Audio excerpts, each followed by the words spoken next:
I'm Jennifer Angel, Scorpio. This is your snapshot report for the week of June the 8th.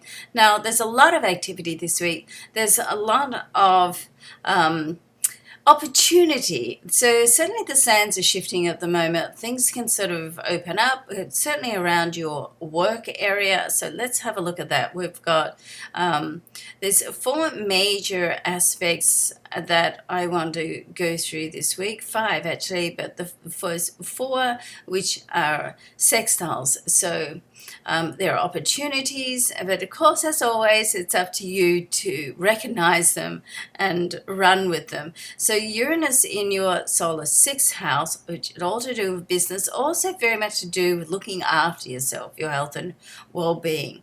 And Venus and Jupiter in your solar 10th house. This is very much to do with your career, business, work, the difference that you make in life through business. So we've got a sextile between the Sun and Jupiter, Mercury and Venus, the Sun and Uranus, and Mars and Uranus. Now, of course, Mars is your co-ruler, so anything that happens with Mars has a great effect on you.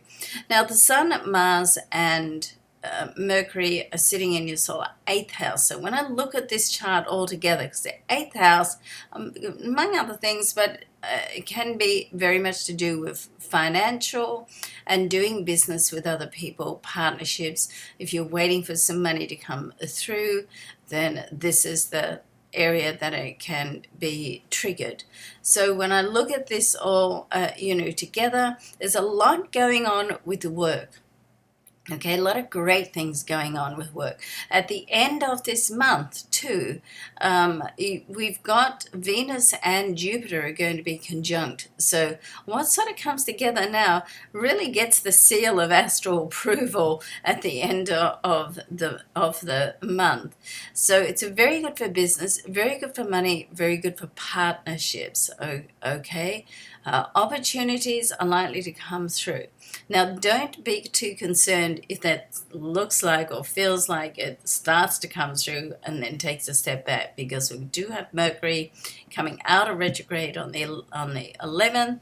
We've got Neptune going into retrograde on the 12th, and then Saturn, which is in its retrograde transit, is going to move back into your sign on the 14th, 15th. So this week can be somewhat unsettled. Things really will start to go ahead, even though it's like it's happening this week, it's in the happening, and things are happening behind the scene.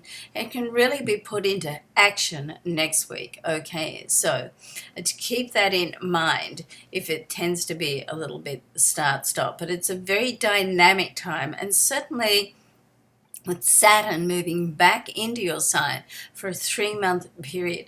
This gives you an opportunity to really look at anything that needs to be dealt with and cleared. Any emotional baggage that you perhaps started to look at but didn't really totally clear out. And the act of forgiveness is for two people. It's for the person you forgive, and it's for you, because when you are able to forgive, it's not until then really that you're able to release those emotions from you, which can be blocking you. Okay, so Saturn coming back in gives you an opportunity to do that. So all in all, it's a pretty great week, but can be unsettled. All right, so just work through it day by day. I hope something great does happen for you. I'm Jennifer Angel. Thanks for watching.